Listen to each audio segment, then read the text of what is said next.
have actually encountered some forms of medical aid fraud, basically from the side of patients and everything.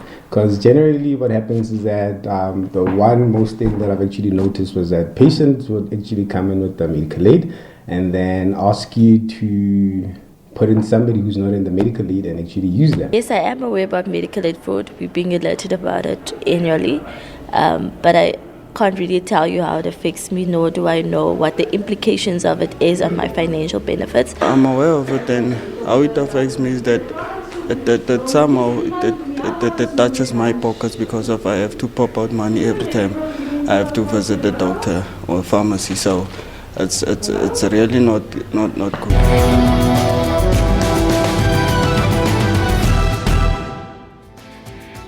It is estimated that 10 to 15% of all medical aid claims are fraudulent. Just in 2017 alone, over 600 million rands is reported to have been lost to fraud, and there are billions more that remain undetected. Now, medical aid fraud is one of the major contributing factors to the ever-escalating cost of healthcare. It robs those not on medical aids the opportunity to belong to one, and for those on medical aids, fraud contributes to the increasingly unaffordable premiums. Now, before even contemplating what to do with this problem, we first need to understand the nature of the beast, so to say.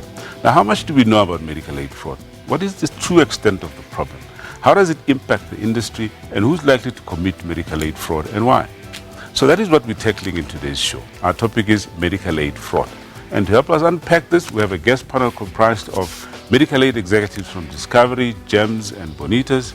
We also have executives from administrators MedScheme and Metropolitan Health, the president of the HCPSA, acting registrar and chief executive of CMS, managing director of BHF, practicing medical practitioners from associations called IPAF and NHCPA.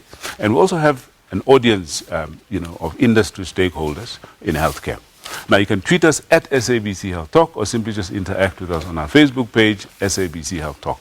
We're going to go for a short break, after which we invite you to sit back, relax, and learn from this bumper show ahead. I'm Dr. Salomo Daung, and this is Health Talk.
starters, there will be unnecessary claims to start off with. The next thing, come your September, October, your medical aid funds are already exhausted. And now, if your funds are exhausted, obviously that's going to impact on myself, on my side as well. It means that my salary is going to go down.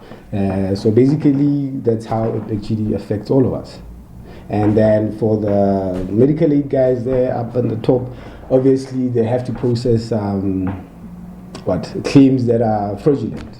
And it's actually a loss on their side as well. Being a government official, I tend to pay in extra every time I use medical facilities, be it the pharmacy or the doctor, or even being hospitalized.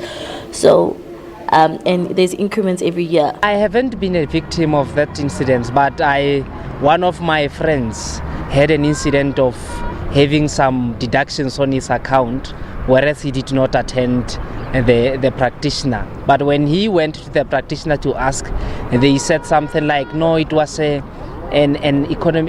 technical error, they will rectify that. But since that, they haven't done that. All right, so to tell us more about what medical aid fraud is, it's a great pleasure for me to welcome our special guest today. First up, the gentleman next to me is Dr. Sipho Kabane. Now, Dr. Kabane is the acting registrar and chief executive of the Council for Medical Scheme. Welcome to Health Talk, Dr. Kabane. Thank you. All right, and next to Dr. Kabane in the middle, we have Dr. Katlego Mutudi. Dr. Mutudi is the managing director of the BHF, or the Board of Healthcare Funders. Welcome to Health Talk. Thank you, Dr. Mutau. Okay, and last but not least, we have Anthony Pedersen. Anthony is the CEO of Med Scheme South Africa. Welcome to Health Talk, Anthony. Thanks, hello. Right, perhaps let's start by, we're talking medical aid fraud, Dr. Mutudi. And I know that, there's terms such as waste and abuse. What are we talking about? Can you just perhaps explain to our audience, at least to our viewers at home, what fraud is as compared to waste and abuse? Yes, it's important that we do make the distinction. Right. Because fraud is a criminal offense. And there we define it as an intention to misrepresent facts. And in the case of healthcare, this would relate to claims that are submitted to schemes or administrators. So there's an element of illegality in fraud. Okay. When it comes to waste, we look at basically overutilization or over-servicing. So here we're looking at the necessity of the requests that are made. The third part is abuse. The request, is it in line with protocols or what is taken to be standard practice? So here we're looking at the correctness of the event. All right. Anthony, before we talk about the extent of the problem, oftentimes our viewers at home or some people out there can't quite make out the difference between what an administrator is and what a medical aid is. Perhaps just for the sake of our viewers, what is the distinction? Thanks, Silo. A medical scheme, or medical aid as people call it, is a fund registered in terms of the Medical Schemes Act, and members belong to the fund, and it's the medical scheme that receive premiums from members and pay claims on behalf of those members. It's often the case that medical schemes outsource the day-to-day operational aspects of the medical scheme to a third-party administrator, such as MedScheme, and that would then entail receiving the claims from service providers, processing them, physically making the payments, receiving queries from members, and so forth. Okay. So you'd obviously be at the cold phase of dealing with practitioners and all of that. You reported to have in one of the articles that was published to have given some indication of the extent of this problem. Please just take us through what we know about fraud and the extent. The exact extent of fraud is not known. As you mentioned earlier, there is an undetected element to this. But it's sort of globally accepted that 3 to 5% of medical aid claims are fraudulent, but then the majority that make up the 10 to 15% that you indicated earlier is waste and abuse, which was discussed earlier. So given that this is a significant industry, multi-billion-dollar rand industry, it's a very significant amount. Okay. Let's get a perspective from the Council for Medical Schemes. Well, firstly, for the sake of our viewers again, what does the Council for Medical Schemes do?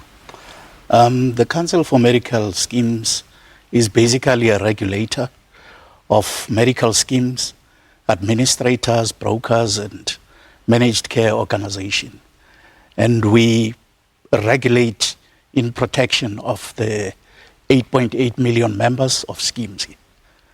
And basically we listen to their complaints, address them, but we also make sure that the regulated entities are actually well run in terms of the Act. And we also provide advice, policy advice to the Ministry of Health with respect to what's happening in the private sector. So with respect to the medical aid fraud, waste and abuse, what is it that's coming through from the schemes? Well, what we know here is that, for instance, in 2016, the claims were in excess of 160 billion. And if you calculate the 10 to 15%, you're looking at closer to 22 billion. Now, all of that here is monies that belong to members of schemes. So that's where we come in here, because we want to make sure that members of schemes get value for money. And as you earlier on mentioned, we also want to encourage people to belong to schemes here. And if the premiums are high because of the fraud, abuse and waste, it makes it difficult for people to afford that. Yeah. BHF is reported to have conducted some sort of study that showed the actual impact, cost impact of medical aid fraud, waste and abuse to somewhere to the tune of 22 billion rands. Do you want to just perhaps take us through that or perhaps add to what's been said about the extent? This is very much in line with what Dr. Kabani is saying. Yeah. It's estimated, and people talk various ranges. Anthony talked about 3 to 5%. So the range is quite wide, 3 to maybe 15%. And it's based on what was actually paid out in terms of claims. Yeah. So if you look at maybe an average of about 7%, you're looking close to 8 billion, minimum, up to about 22%. And there is also an element of fraud itself. A low figure would be around 5%, but it can stretch for some entities up to 25% of the claims outlay. Okay. Lest we are accused of, saying that we're talking about stuff that's imagined, what are those real cases that we know about, Anthony? Examples of cases that will perhaps come through. We have advanced data analytical software that analyzes all claims that we receive, and we have seen examples of fraud, waste and abuse across virtually all disciplines of healthcare professionals. I must just stress that it's the minority of healthcare professionals. By far, the vast majority conduct very good, sound medical practices. The members can also be implicated in these activities, and it can, examples can range from something as simple as a medical aid member giving their card to a family member who's not a beneficiary or another person who receives benefit, to very much more sophisticated cases of fraud and waste where medical practitioners either deliberately collude with members to benefit from the claims, or simply just add items to their claims which perhaps they didn't actually deliver to the member. Well, let's get some more examples. And by the way, any member of the audience, you're more than welcome to contribute in terms of real examples and such. But from a BHF perspective, what have you seen? What has come through as some of the common trends? Is it only medical professionals? It's not only medical professionals. So you have a wide range of activities, and you could say what are member activities. Anthony has talked about identity fraud, where members swap their cards. There are also from service providers, where they can bill for services that haven't been provided. There are practices where a provider would randomly pick on files and just submit claims, or when one beneficiary has come for a consultation and then they claim for the entire family. There's, in the pharmacy space, often items that are non-medicinal claims as medicines. And then you can also have fraud committed in collusion with employees of schemes or administrators, where fraudulent claims can actually be put through. So anybody can actually commit fraud, and I think the difficulty that we face is that often it's collusion. There'll be more than one person who's involved in the activity. What about employees within medical schemes and administrators? I mean, how widespread is that, or is there a problem at all? I think where there is money being paid, the opportunity can exist, and there have been instances where employees have been found and appropriate action has been taken.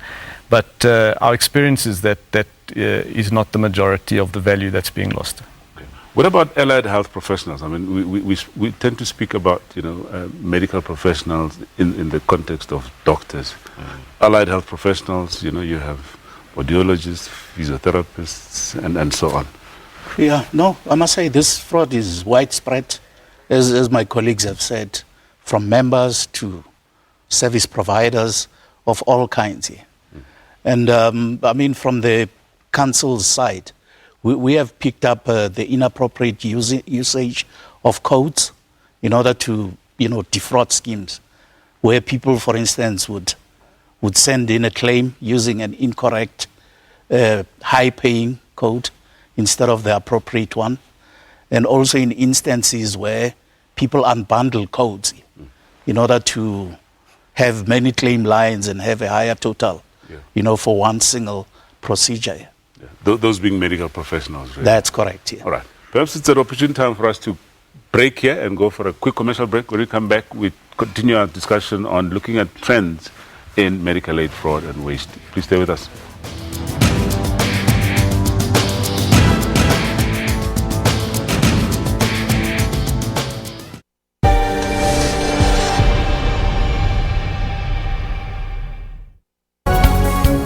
News at 9. We go beyond the headlines of the day and breaking news to bring you all the angles and in-depth analysis of stories that impact your life. We are on the ball with all economic stories. Our bureaus around the globe are ready to connect you to events as and when they happen. So join us every day at 9 to zoom in on the day's big stories. As democracy matures, we get into discussing very, very sensitive issues. I think that there's a lot of people that are applauding it.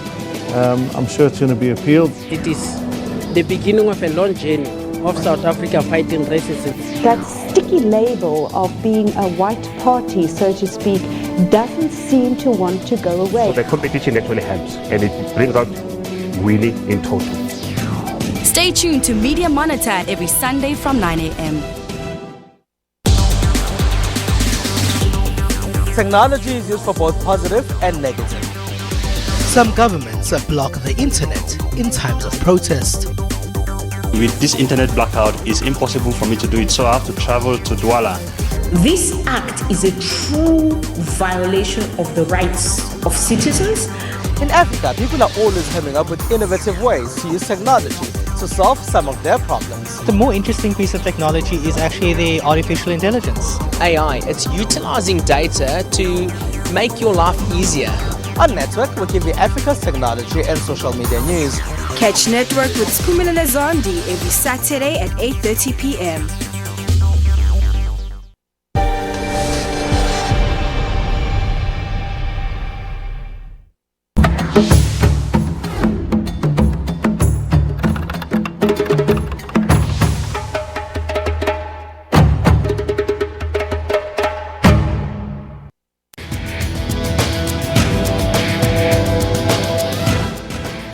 Welcome back. We're talking medical aid fraud with my guests, Dr. Sipho Kabane. Dr. Kabane is Acting Registrar and Chief Executive of Council for Medical Schemes. And we're now joined by two other special guests, Dr. Lungi Nyati. Dr. Nyati is the Executive Director at MedScheme. And next to Dr. Nyati, we have Kenneth Marion. Kenneth is the Chief Operating Officer from Bonita's Medical Fund. Welcome to Health Talk, you two. Thank you. All right. Perhaps let's start with you, Kenneth. We've heard discussion around, examples of medical aid fraud, the extent, and so on. From a Bonita's perspective, what have you come across? Well, there's a number of instances dealing specifically with fraud, waste, and abuse. In terms of fraud, what we've noted and recently uncovered is cashback schemes that are being operated by members and service providers. So in other words, there is a recruitment process where members are recruited, medical aid details are provided to a service provider, claims are then submitted to utilize and claim against the entire annual benefit limit. We've uncovered a few of those, and those are actually running through the criminal justice system. In terms of abuse and waste, it's, as mentioned earlier, it's the lack of interpretation or the incorrect interpretation of coding, the over-servicing, it's rendering a service but claiming a higher tariff in instances. We have implemented a process in 2016 in the first quarter.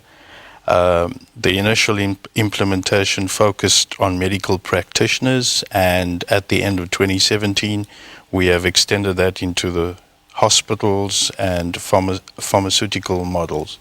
So that is all work in progress as we sit here this morning. Okay. So how, Dr. Nyati, how are these instances detected? How are medical aid administrators and medical aid, placed to be able to detect these things? So as Anthony mentioned previously, we use analytics.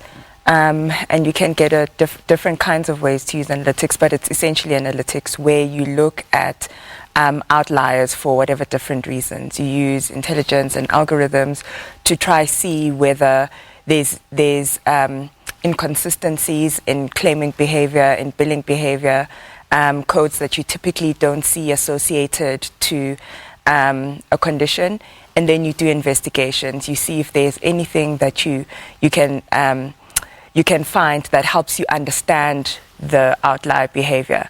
And where you don't, then you have conversations with the providers or members in question to understand maybe we're not understanding what's going on before one definitely then labels it anything. But by and large, you look at the data that we have and you see what doesn't fit the norm. Do ordinary members and members of the public have an opportunity to report this? Yes, they do. For us as administrators, we've got fraud hotlines, and most medical schemes have fraud hotlines where members do report different kinds of activities that concern them. Yeah. Earlier on, Kenneth, I'm going to come back to you now because I want us to talk about the regulatory framework. But before that, Kenneth, this obviously impacts members and the schemes and so on. In my introduction, I said, obviously, for those that are not on medical aid, it robs them of their opportunity of belonging to a medical aid. Just take us through the impact that fraud has on medical schemes. Sure.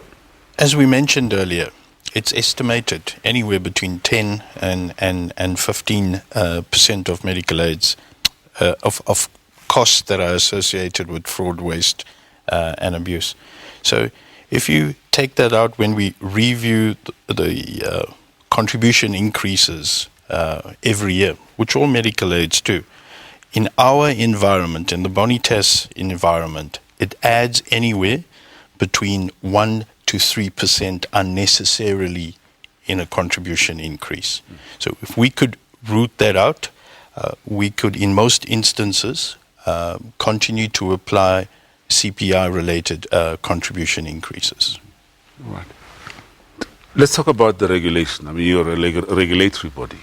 Insofar as fraud, waste, and abuse, please just take us through the framework. Yes, no, by all means.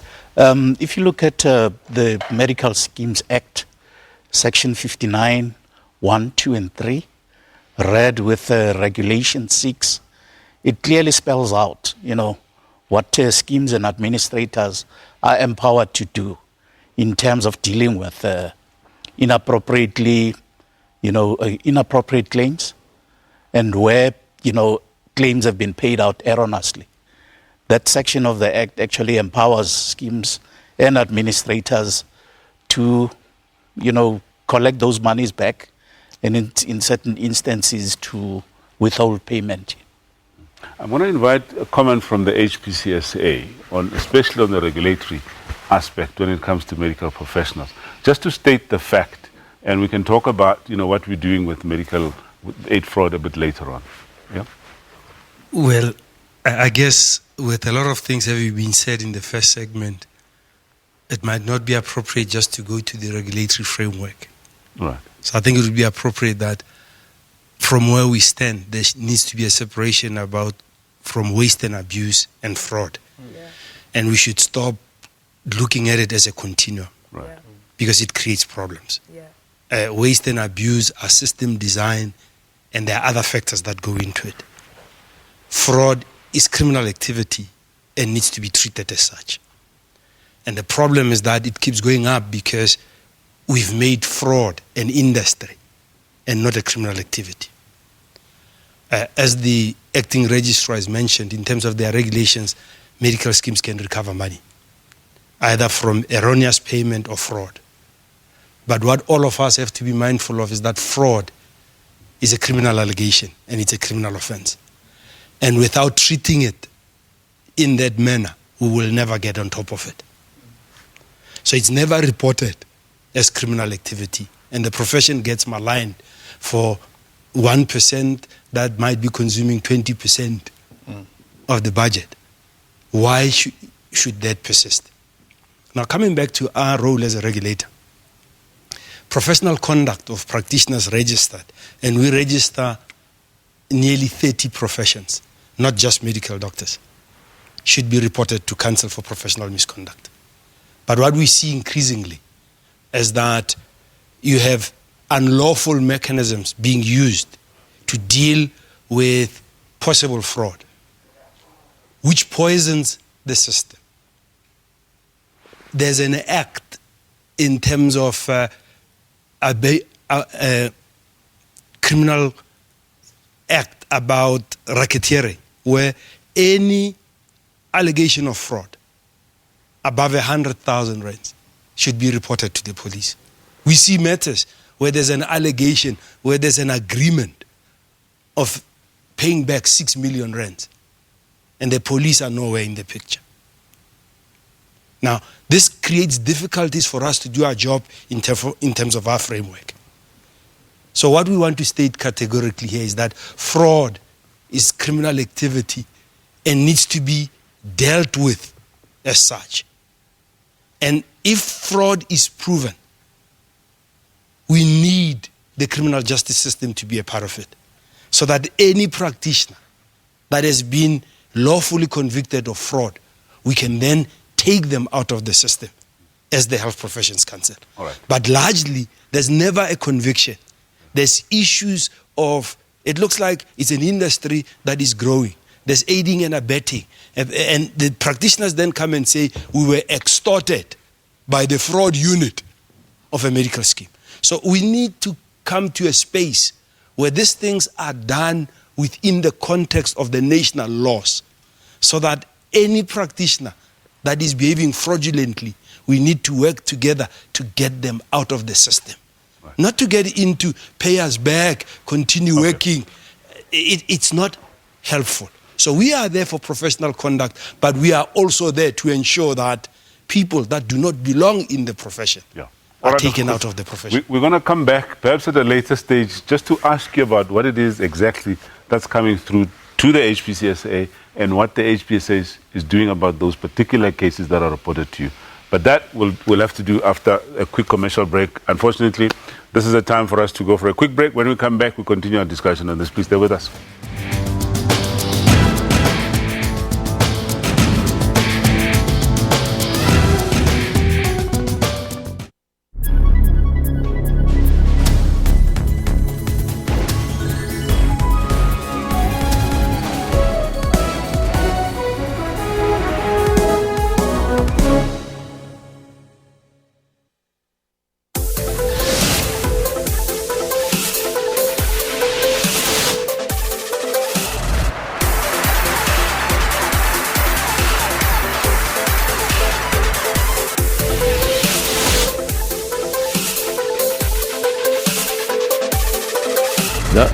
Yes.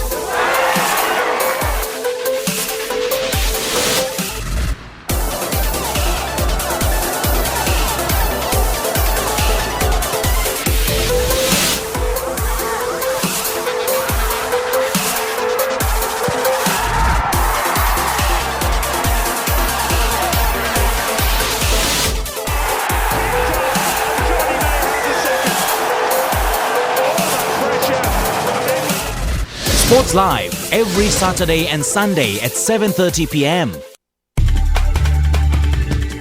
Shervin Bricebys, SABC News, New York. Paul Barber, SABC News, London. Tebu Mokobo, SABC Ufa go tswa mo Russia. Neha Punya, SABC News, Saharanpur in Uttar Pradesh in India. Other than that, I've enjoyed every single moment of it.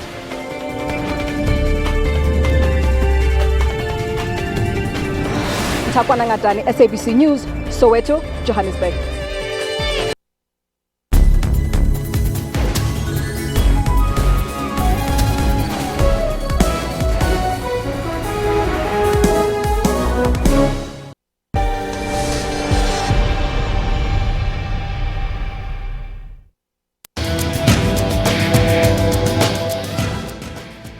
Okay, thank you so much for staying with us and welcome back. And if you just joined us, we're talking medical aid fraud. And of course, included in that is waste and abuse, which needs to be treated separately, of course, because they're all different things. Now, it's a great pleasure again to welcome two other special guests joining us in this discussion. First up is Ismail Rasool. Ismail is Chief Data Officer from Discovery Health. Welcome to Health Talk, Ismail. Thank you. Okay. And of course, we still have Dr. Lunginyati, Executive Director at Meskim. And we're joined by Dr. Eugene Berger. Dr. Berger is the head of clinical risk at Metropolitan Health. Is that correct? That is correct. Welcome to Health Talk. Thank you very much. All right. So let's talk in this segment, gentlemen and lady, about the risk factors for fraud. Who's likely to commit these? Let's start with you, Ismail. In fact, we heard that Discovery is quoted as saying that pediatricians and ophthalmologists are least likely to commit fraud, and actually fraud is more likely to be committed by GPs and pharmacists. Yeah. And this is attributed to Discovery Health. How did you come to that? So I think, that's just in the main, it's a function of the numbers. There are much more pharmacies and there are much more GPs out there. Yeah. So, naturally you'd think that they would come out as top in volume. And I think, we don't have a formula for what's the profile of someone committing fraud. I think from our data and certainly our interactions with the environment, doctors are under enormous pressure by members to engage in such activities. And so we mustn't discount that. I don't think we can box in and lump the interaction between a doctor and a member as that both parties are always willing to commit the fraud. So I think it's very important to understand that it's complex and that we do have cases where doctors are under enormous pressure. That said, there are incidences and cases and examples where doctors go ahead or members go ahead and commit fraud completely on their own. So members commit fraud by forging claims, submitting it as if it's a genuine claim, and the medical aid's paid. We mustn't forget that the medical aid environment, the system, has been set up to trust everything. So we trust everything and assume that everything's legitimate, and we then often get to a situation where we pay it and then retrospectively look at it, as Lungi had described, from an analytics perspective to see if there's trends. To do it the other way around, to not trust everything and to have hurdles in the beginning, is just not palatable, it's just not tenable. So I think there isn't a profile for a specific person. I can give you some anecdotes that are quite interesting. We find that, we compare members who complain a lot on Twitter and look at which type of doctors they visit. And we find that a member who complains on Twitter is twice as likely to visit a doctor or provider or pharmacy that's been previously involved in fraud. So those are some of the anecdotes that we're finding in the data. It doesn't mean if you complain on Twitter, you link to fraud. So, the data can play tricks on you, and I don't think there is a set profile for who commits fraud.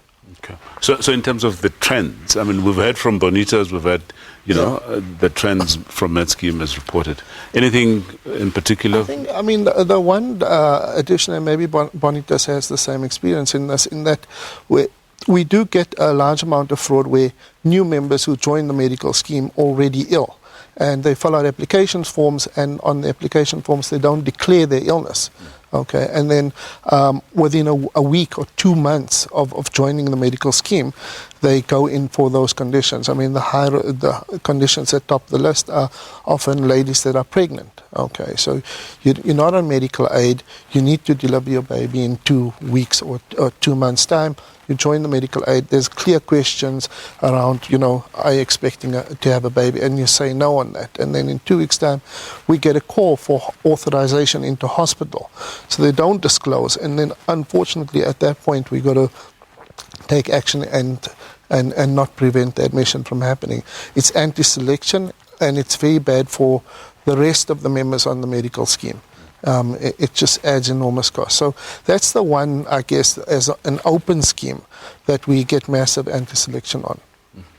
Let's get a perspective from Metropolitan Health. I mean, what have you come across? So, yes, what makes somebody, become errant? It seems to me a difficult route to go and study medicine, pharmacy, whatever it is your discipline is, just to become, enrich yourself through fraudulent mechanisms. There's much easier ways. You can hijack cars. I think what happens is the classic triad. Yeah. There's pressure, there's an opportunity, and then there is the rationalization of the act. Right. Perhaps the reason why some of us, me for example, sometimes speed. I say to myself, I need to get there quick. There's an opportunity, nobody's watching. And I rationalize it. I say, I'm getting there because I need to, get on a plane or go and see a patient. I think most medical practitioners and other service providers probably start off like that. The intent is not to wake up one morning and defraud a medical scheme of millions of rands. Yeah. But it does cause, of course, huge problems through the industry. Dr. Letlabi quite correctly said, that fraud must be treated separately as a scourge, and it must be eliminated completely. There's difficulties with it. What if the member is the fraudulent one? How can the HPCSA act in that regard? They can against the service providers, of course, but not against members. And in fact, there's very little one can do if it's the member that's acting in a fraudulent manner. That's an interesting. I think we'll put that question through to maybe not so much HPCSA, but CMS perhaps, and get an opinion from others to say, what do you do to a member that has been found to be fraudulent? I think it's a valid question to raise. But you wanted to say something, Dr. I did. I mean, I think Dr. Klapper was very correct to say fraud is a criminal activity. Right. And whether you're a member or you're a hospital or you're a pharmacy owner or you're a doctor, whoever you are, it must be treated as such. And I do think that we must make no allowances for any proven fraud, whoever commits it. And so I don't agree with what can you do to a member. I think you can charge them criminally, and I think that where one is able to do that, one should do that. But are medical aids doing that? Yeah. Before I speak for medical aids, I want to go to the issue of trust. That there is no trust in this industry. And if there was trust, you wouldn't have medical aids creating preferred provider networks. They'd have rules that allow all ethical practitioners, as we register them in council, to participate in seeing their patients. So once they start creating pools of preferred providers, it cannot be claimed that it's an environment of trust. And I agree with the executive director, members are also subject to the laws of the country. Yeah. So if they are fraudulent, and that's why I'm saying we are promoting a fraud industry. Yeah. So because we are not taking it seriously. They should be criminalized. They should be taken out of membership. They should be prosecuted. All right. Let's get back to the question. So what are schemes currently doing to members that are found to be fraudulent? Yeah. Ishmael Mukhapi from James. Look, in terms of the scheme rules, I mean, our rules are very clear. I mean, if you participate in any fraudulent activities, we, apply a zero tolerance. Whether you're a provider or a member, you can be, terminated. Your membership will obviously be terminated, and also criminal action can be taken. And we do implement such actions against those members. Right. Bonitas. Vusi Makanda from Bonitas. I want to agree with what Ishmael has just said, because from our side as Bonitas, we do take actions against members. We treat fraud as it is. It is a criminal offense. If it is a member or a service provider, that doesn't make any difference. It has to be treated as such. We do have examples of some of our members who have been found to have colluded with some providers, and they are currently out of the system or from Bonitas' side. Okay. Last comment from Bonitas.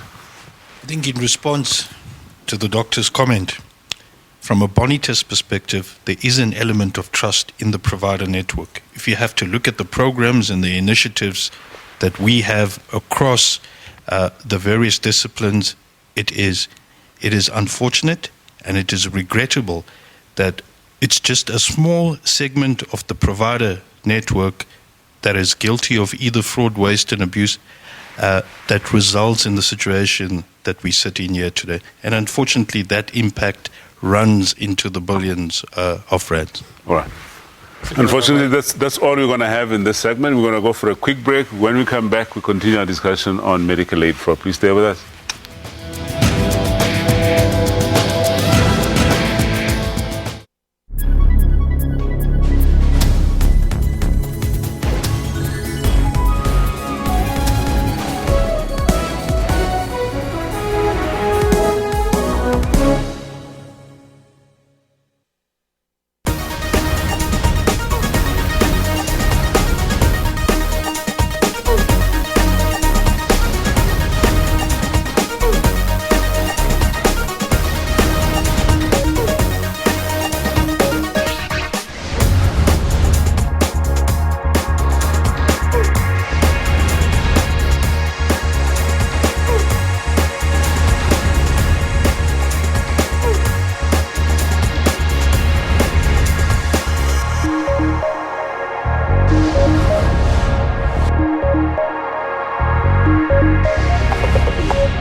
Special assignment. Crime keeps the society in terror and pain. Why so? If someone phones me, tells me, okay, look, I need a silver, and I get you all driving, I'll take it. What pushes normal people to be so hard, heartless, and brutally kill one another? The other side of it could be more for their own psychological need. It might be part of a sexual fantasy that they have. It could be about power and control. After proper investigation is followed, the perpetrator gets arrested. There is quite a massive process. And ultimately, the criminals, right? Justice is served. Emotional scars remain. We would pay any price to get him back, and the sad reality is that it's gone. Special assignment. We unravel the truth every Sunday at 21:30.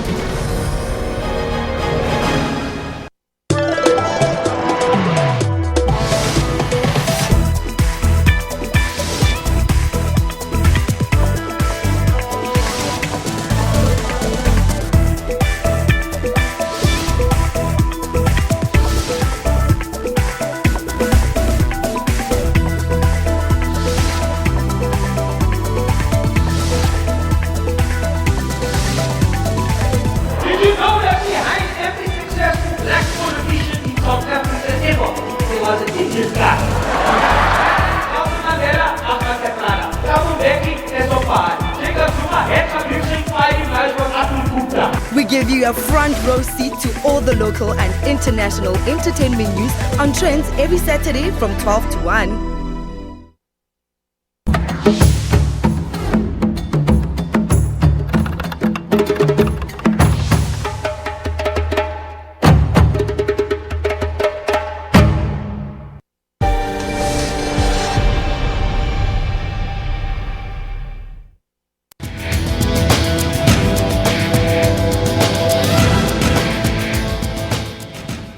Right, welcome back. We continue our discussion on medical aid fraud, and in this segment, we're going to try and understand why people commit fraud.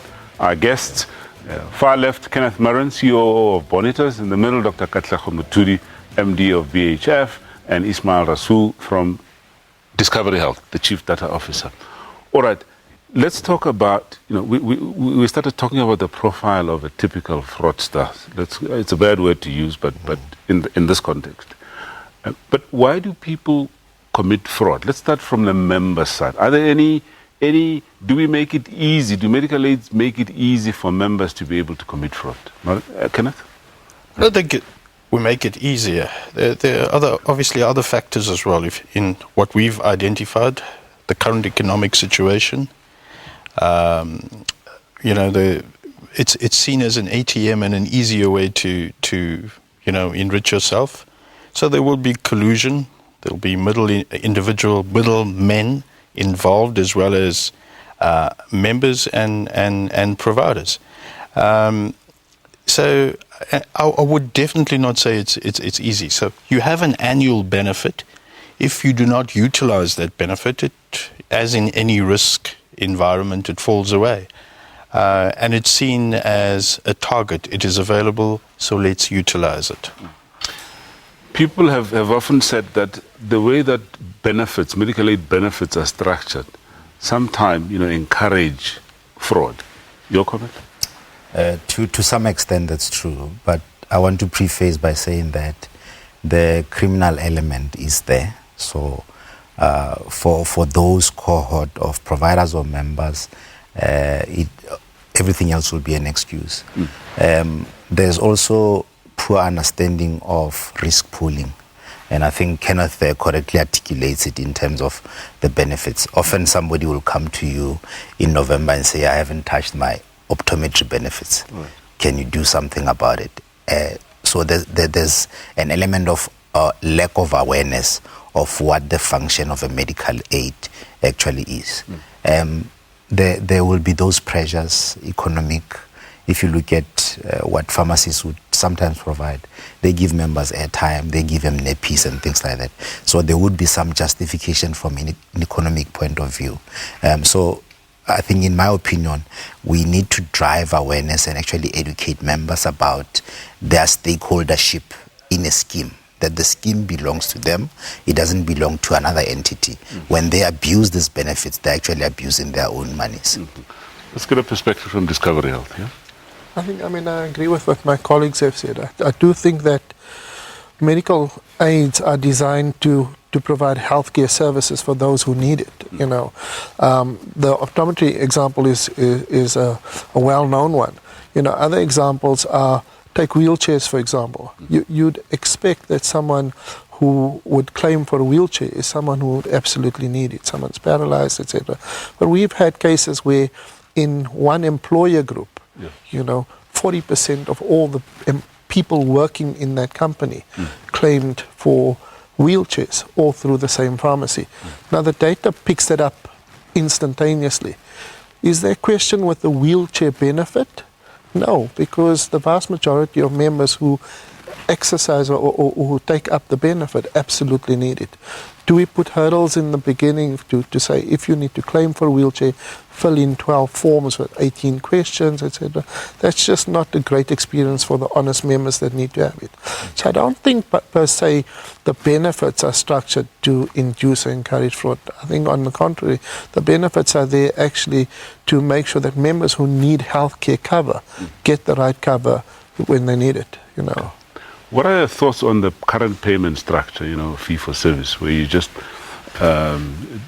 deliver a service and decide what codes to charge for and you submit a claim and you get paid?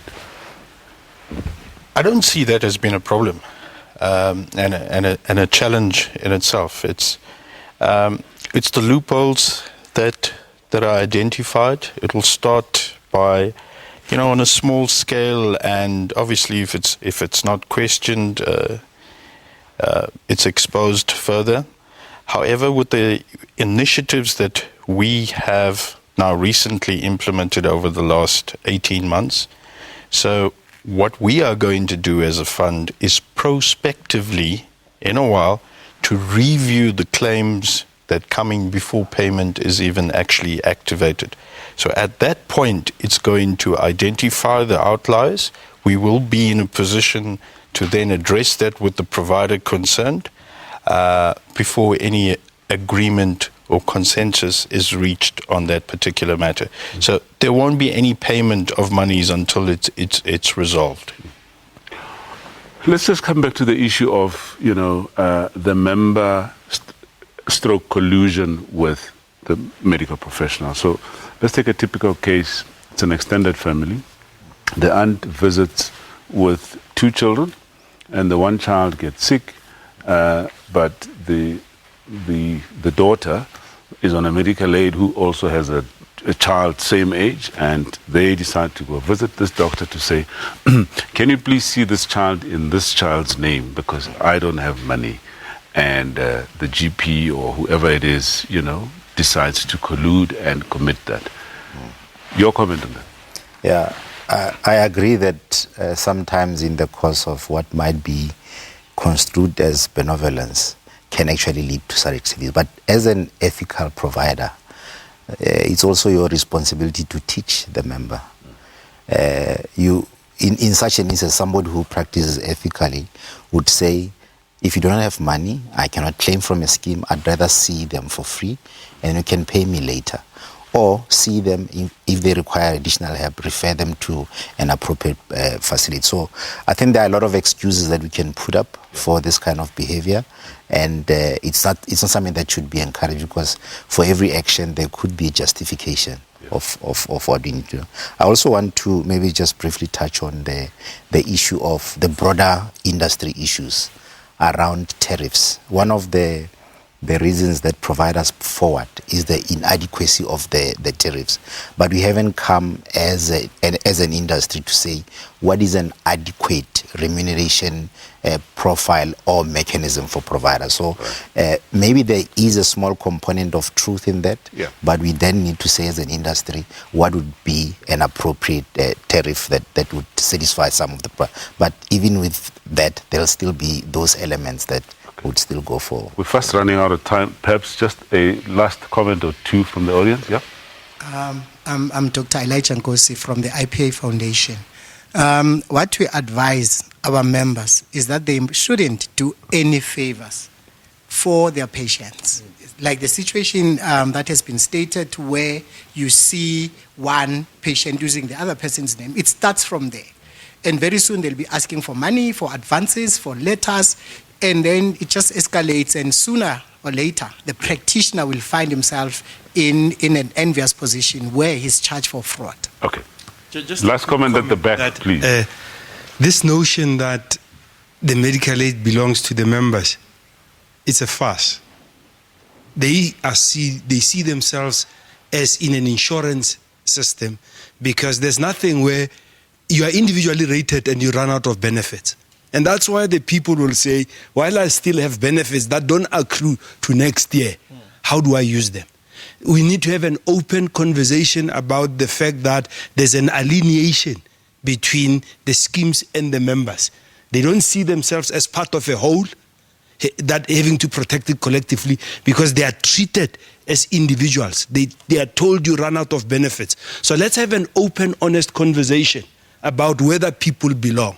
I mean, most of us here are on medical aid. Do you think you are in a grand family there, or you're on your own? All right, let's give the last chance to the lady at the back, Dr. Buthelezi. Yeah? I'm Dr. Buthelezi from NSCPA. I just have some few questions from the panel team. If it's legally and right for them, when they are doing their investigation, to send probes into our rooms, is it legally? Okay. Number two, it's when they are recovering this money, the extortion, the money belongs to the members. Do they take that money that they've collected from us back to the members? Where does it go? All right. These are valid questions, but we're going to address all of these issues in our show next week. But I'd just like you to keep that in mind, and we're going to definitely address that, but in our show next week. Okay, folks, this is about all we have for today, and I want to thank you, all of you, so much, and I'm sure we're going to have a continuous discussion on this. I mean, we obviously have part 2 of this show next week. And you folks at home, thank you so much for watching. We're going to continue discussion on this subject next week, this time around looking at what is it that we can do about this problem and, in fact, understand what it is that medical aids and administrators are doing about this. So until next week, I'm Dr. Salim Daung. Please do take care.